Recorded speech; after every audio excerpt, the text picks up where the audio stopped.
selamat pagi pemirsa. Bagaimana kabarnya hari ini? Semoga dalam keadaan sehat ya. Senang sekali bisa berjumpa lagi di program Ayo Sehat, tentunya dengan sejumlah informasi dan inspirasi seputar dunia kesehatan. Tidak lupa kami ingatkan kepada Anda pemirsa yang ada di rumah untuk tetap menjaga protokol kesehatan dan semoga pandemi COVID-19 ini kita bisa lewati bersama-sama. Kebetulan saya lagi browsing nih pemirsa, karena hari ini kita akan membahas mengenai kanker serviks, penyakit yang berisiko terjadi pada perempuan. Nanti juga akan ada selebritas legendaris Indonesia, Eyang Titik Puspa. Dan dia akan menceritakan pengalamannya hingga menjadi survivor kanker serviks. Dan tentu akan ada dokter spesialis obstetri dan ginekologi yang akan menjelaskan kanker serviks dan cara mencegahnya. Sebelumnya, kita mulai dulu Ayo Sehat bersama saya, Elgin Fridianto.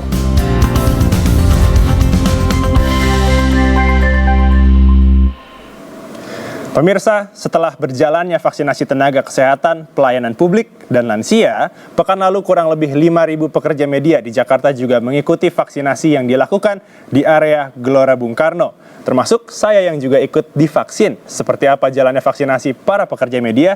Berikut informasinya untuk Anda.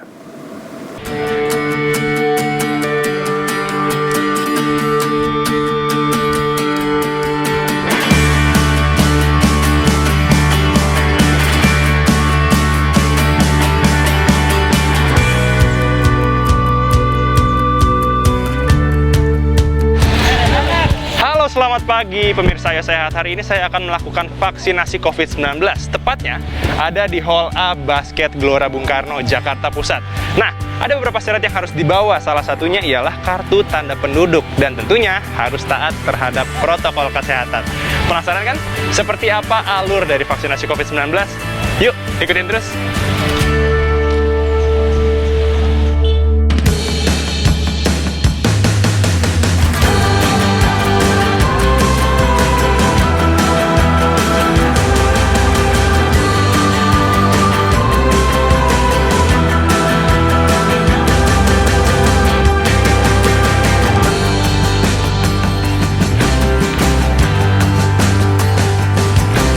Pertama-tama, peserta akan mengantri terlebih dahulu untuk memasuki area registrasi.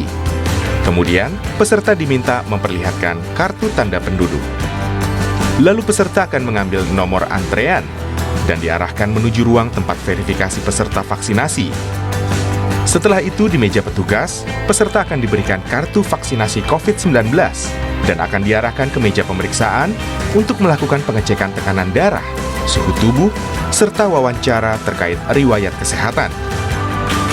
Petugas vaksinasi akan memberikan vaksin melalui suntikan di lengan kiri, dan untuk prosesnya berjalan sekitar 15 menit. Selanjutnya, setelah disuntik vaksin, peserta belum diizinkan untuk pulang, karena peserta akan melakukan pengecekan pasca dilakukan vaksinasi. Jika selama 30 menit tidak terjadi keluhan, petugas di area observasi akan memberikan surat keterangan telah melaksanakan vaksinasi COVID-19. Nah pemirsa Ayo Sehat, sekarang saya sudah menjalani atau sudah melakukan vaksinasi COVID-19 dan sekarang saya sudah mendapatkan ini untuk nantinya akan dibawa di vaksinasi tahap kedua 2 minggu yang akan datang. Nah, nggak cuma di sini saja, nanti program Ayo Sehat akan membagikan informasi menarik lainnya. Tetap saksikan program Ayo Sehat. Sampai jumpa. Pemirsa, usai jeda kita akan terhubung dengan Eyang Titik Puspa dan dokter spesialis obstetri dan ginekologi, Dr. Dinda Derda Meisya. Tetap di Ayo Sehat, usai jeda.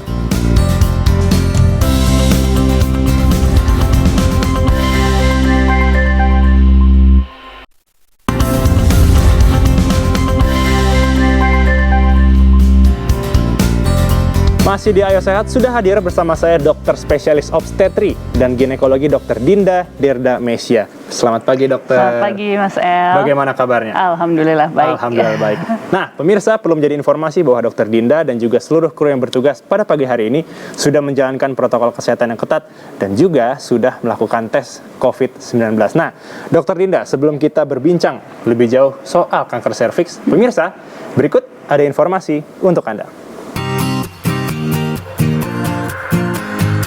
Kanker serviks atau kanker leher rahim menjadi penyakit mematikan bagi sebagian besar perempuan. Hampir seluruh kasus kanker serviks disebabkan oleh virus human papillomavirus atau HPV yang berkembang secara abnormal dan tidak terkendali. HPV adalah kelompok virus yang terdiri dari 150 jenis virus yang dapat menginfeksi sel-sel pada permukaan kulit. Jenis HPV paling berbahaya adalah HPV 16 dan HPV 18 yang dapat menyebabkan kanker serviks. Perempuan dari berbagai usia berisiko menderita kanker serviks.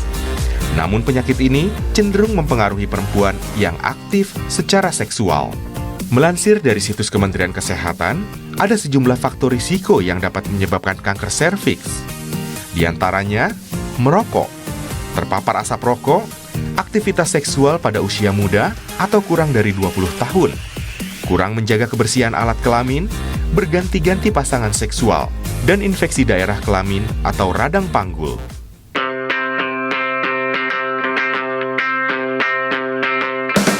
Pada tahap awal, kanker serviks jarang disadari karena biasanya tidak menunjukkan gejala dan baru diketahui ketika keganasan telah menyebar luas. Pada tahap stadium lanjut, beberapa gejala perlu diwaspadai seperti haid tidak teratur, nyeri pinggul, nyeri saat berhubungan seksual, keputihan abnormal, serta pendarahan abnormal pada masa menopause dan di luar masa haid. Di Indonesia sendiri, kanker serviks menempati peringkat tertinggi kedua di antara jenis kanker lainnya. Saat ini mencapai 36.633 kasus dengan jumlah kematian sebanyak 21.003 kasus. Kanker serviks menjadi ancaman nyata dan penyakit yang akan terus ada. Namun dengan pengetahuan dan penanganan yang tepat, tentu dampaknya dapat diminimalisir sekaligus disembuhkan sebelum terlambat. Lantas, bagaimana cara mencegah dan menanganinya? Simak selengkapnya di Ayo Sehat. Nah, Dokter Dinda, tadi sudah disimak penyebab dan juga gejala kanker serviks. Sebenarnya, apa sih yang harus diketahui oleh pemirsa soal kanker serviks? Jadi untuk mendiagnosis kanker serviks ini perjalanannya sebenarnya panjang. Sebelum terjadi perubahan di sel serviks atau sel mulut rahim, itu terjadi perubahan dari sel mulut rahim tersebut yang disebut dengan prakanker. Oke. Nah, di periode itulah sekitar 7-10 tahun kita bisa melakukan screening. Jadi dari mulai terinfeksi sampai tumbuh sel kanker, periode 7-20 tahun itu yang bisa kita lakukan screening. Jadi sebelum berubah menjadi kanker, kita udah bisa melakukan terapi. Karena apabila terapi di prakanker, maka kesembuhannya bisa sampai 100%. Oke. Tapi kalau misalnya udah sel kanker, tapi kalau udah sampai sel kanker, ya sama dengan penyakit kanker lainnya, kita membicarakannya kesembuhannya ketahanan hidup 5 tahun kan, 5 years survival rate. Oke, Dokter Dinda, pada perempuan usia berapa yang rentan terkena kanker serviks? Oke, kalau dari data memang usia 36 sampai 55 tahun. Oke. Tapi sebenarnya dari mulai seorang perempuan sudah melakukan aktivitas hubungan seksual, di situ dia terinfeksi HPV dan itu sudah bisa menjadi faktor resiko untuk terjadinya kanker leher rahim di kemudian hari. Oke, berarti sebenarnya kanker serviks ini apakah bisa sembuh total? Ya tadi, kalau kita membicarakan tentang cancer, pasti kesembuhannya itu adalah ketahanan hidup 5 tahun. Betul. Gitu. Apabila ditemukannya pada stadium yang masih awal, pasti 5 tahunnya akan lebih bagus survivalnya atau ketahanan hidupnya dibandingkan kalau ditemukannya atau didiagnosisnya di stadium yang lebih lanjut. Gitu. Baik. Nah, Dokter Dinda, tidak hanya Dokter Dinda saja yang hadir pada program Ayo Sehat hari ini, kita kebetulan ada seorang survivor kanker serviks. Kita sudah terhubung dengan salah satu artis legendaris Indonesia, Eyang Titi Puspa. Selamat pagi, Eyang. Eyang Titi. Selamat pagi. Bagaimana kabarnya, Eyang? Sehat? Ya, sehatnya 83 begini. Oke, baik. Nggak kelihatan loh, Eyang. Eyang Titi, mungkin bisa diceritakan nih pengalaman waktu itu di diagnosis kanker serviks, gejala awal yang Eyang Titi rasakan seperti apa sih, Eyang? Jadi saya itu sampai umur 73 itu saya tuh tidak pernah periksa-periksa itu pap smear apalah mengenai screening. itu. Tapi beberapa saat tuh anak saya tuh ngomong, "Mama, kontrol itu, coba ini baru musim ini." apakah wong saya tuh ya bermongso bersih gitu. Jadi saya bilang aku kan bersih, nggak pernah ini apa-apa gitu maksudnya. Iya. Tapi ya udah deh yuk gitu. Baik. Betul, karena pernah beberapa saat kemudian saya kok di underwear saya, aduh nih ngomong sama laki-laki nih, pokoknya saya di kedokteran, di underwear saya kok pernah ada seperti wanita yang sehabis mens tuh kan dok, suka ada setelah mau Bercaknya ya? habis kan ada yang pink gitu ya. Loh saya tuh sudah nggak mens kok keluar ini, biasanya dulu suka setelah mau habis mau bersih itu baru keluar pink. Kok ini kok begini gitu. Kebetulan di perut saya kok keras gitu, kok nggak enak di perut ini perut. Iya. Terus saya ya udah diajak anak saya untuk periksa. Begitu periksa 2 hari kemudian dibilang sudah ada 1,5. Oke. Ada 1,5. Terus ada toh, ya sudah nggak apa-apa. Lu gimana sih mama? Loh lah ya nggak apa-apa, wong dari dulu di keturunan kita, bapakku kena, kakakku tiga-tiganya kena juga cancer.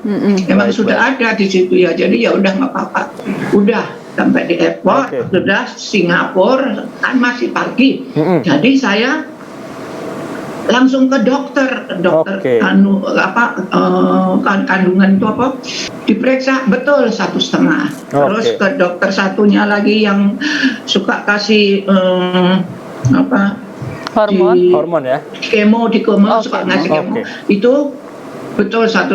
Terus dokter satu lagi bagian apa itu sinar-sinar itu betul 1,5. Udah 2,5 bulan di sana itu kok menjadi hampir 2,5 ke atas gitu, hampir 3. Lah itu kan sakitnya nggak karuan. Sekali waktu sakit, sakit sampai itu yang namanya nggak taunya sakit cancer itu baru itu aku tahu. Itu sakit 1000 sakit itu the whole body itu semuanya itu rasanya kayak entah apa. Sampai saya sama Tuhan kenapa ini sakit sekali ini apa dulu? Kalau memang udah nggak diperlukan saya di dunia udah diambil aja, sakit nggak kuatnya tuh Mbak dok. Yang tentu kan pemirsa juga ingin tahu setelah menjalani treatment pengobatan yang panjang ini apa ada yang berubah dari pola makan atau gaya hidupnya. Tapi jangan dijawab dulu Eyang. Pemirsa, Ayo Sehat akan segera kembali usai jeda.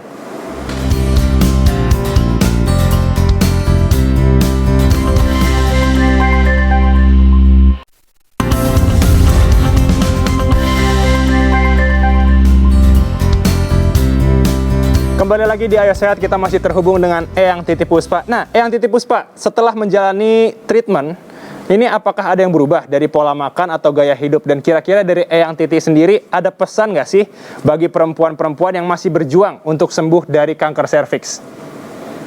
Saya sendiri kurang mengerti ya. Cuman waktu itu apa ya? Ya, dia cuman bilang jangan makanan yang apa diawetkan dan apa banyak ini banyak itu, kalau boleh banyak makanan yang ini aja yang apa yang yang hari-hari aja, jangan yang sudah di apa yang fresh ya berarti ya Yang ya, sudah di proses pengawetan itu jangan. Baik. Oke, Eyang Titi Puspa, terima kasih untuk waktunya di program Ayo Sehat. Semoga dalam keadaan sehat terus dan tentu dalam diberi umur panjang ke depannya. Oke.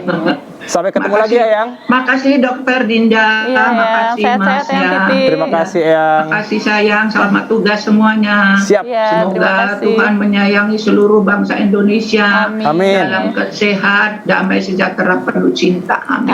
Amin. Thank you, Terima kasih Eyang. Nah, kasih dokter, love Eyang Titi. Kasih love. Nah, Dokter Dinda, tadi kan kita sudah mendengar cerita dari Eyang Titik bahwa ternyata dia harus menghindari makanan-makanan yang tidak fresh atau diberi pengawet. Nah, penjelasan dari Dokter Dinda sendiri seperti apa? Intinya kalau dari medis memang pengobatan kanker harus sesuai, terutama kanker serviks ya, yaitu adalah penyinaran dulu, radiasi. Yang tadi mungkin beliau sudah sudah lewati juga ya.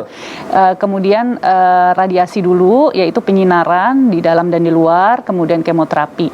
Nah, dirubah juga dengan pola hidupnya. Pola hidupnya sebenarnya sama aja sih sama pola hidup untuk orang-orang lain gitu. Maksudnya ya gaya hidup sehat, hindari pengawet gitu. Sebenarnya nggak jauh beda gitu pada pasien yang penderita kanker. Oke. Nah, kemarin saya sempat membaca sebuah artikel bahwa ada beberapa makanan yang sebaiknya dikonsumsi oleh perempuan yang ternyata menderita kanker serviks. Di antaranya itu ada kol, berry. Nah, itu penjelasannya seperti apa? Sebenarnya sih makanan-makanan yang tinggi antioksidan, sayur, buah itu pasti akan lebih baik untuk orang-orang dengan cancer ya, yang sehat-sehat gitu. Tapi kalau untuk spesifik kol gitu sebenarnya belum jelas sih penelitiannya gimana. Ya. Nah, yang penting hidup sehat, hindari rokok, begadang, itu sesuatu yang standar lah ya. Hindari rokok dan juga begadang. Nah, Dokter Dinda, sempat ada berita bahwa vaksin untuk kanker serviks ini sudah mulai diberikan untuk anak-anak. Nah, penjelasannya seperti apa, Dok? Jadi seperti yang saya tadi bilang, tujuan dari vaksin itu kan sebenarnya untuk mencegah terjadinya kanker leher rahim gitu. Kanker leher rahim terjadi karena infeksi dari virus HPV yang ditularkan melalui hubungan seksual. Maka dari itu ada pencegahannya, yaitu primer dan sekunder sebenarnya. Kalau misalnya kita membicarakan masalah pencegahan ya, pencegahan dari kanker leher rahim itu ada primer dan sekunder. Sekunder adalah dengan screening yang tadi dilakukan IVA test, inspeksi visual asetat atau pap smear. Itu yang sekunder. Nah, primernya sebelum dari pencegahan sekunder ada primer, yaitu dengan pemberian vaksin. Jadi jangan sampai seorang perempuan ini terinfeksi dulu dari virus HPV-nya. Nah, biasanya memang diberikannya pada usia 10 tahun ya, 9-10 tahun, kira-kira kelas 5 SD, 5-6 SD. Gitu. Oke, baik. Nah, memang itu adalah periode paling baik untuk diberikan vaksin. Untuk diberikan vaksin. Oke, baik. Nah, Dok, bagaimana sih idealnya pengobatan bagi pasien kanker serviks? Kira-kira butuh proses berapa lama? Sekarang saya mau bicarakan masalah medisnya dulu ya.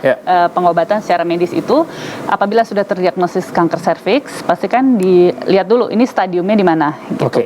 Idealnya memang kalau misalnya kanker di stadium kurang dari 2B, itu masih bisa dilakukan pengangkatan semua jaringan kankernya dengan operasi.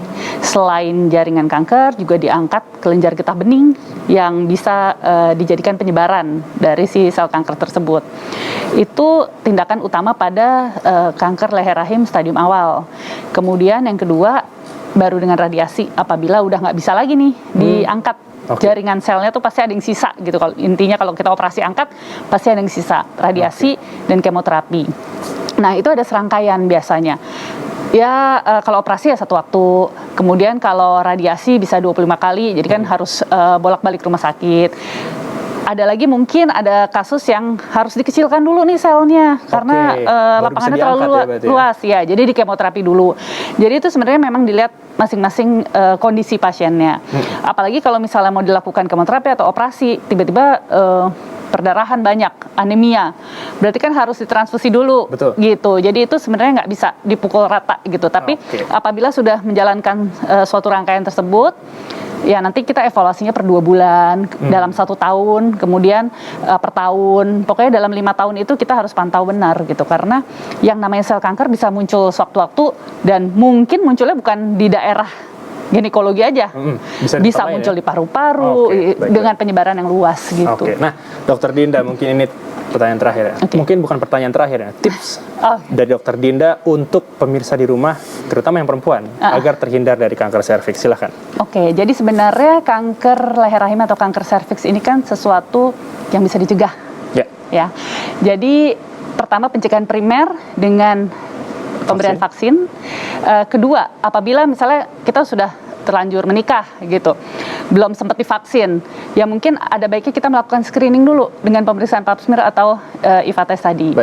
Apabila baik, ya kita bisa melakukan vaksin gitu. Itu dulu pencegahannya primer sekunder. Jadi jangan sampai keburu si sel mulut rahimnya itu berkembang menjadi sel kanker. Baik. Dokter Dinda, terima kasih untuk informasinya. Semoga informasi ini berguna bagi pemirsa Ayo Sehat di rumah, tentunya yang perempuan, agar bisa mencegah kanker leher rahim. Usai sudah perjumpaan kita pada program Ayo Sehat hari ini.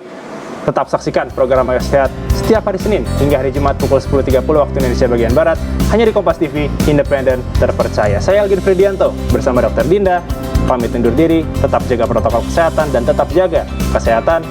Sampai jumpa.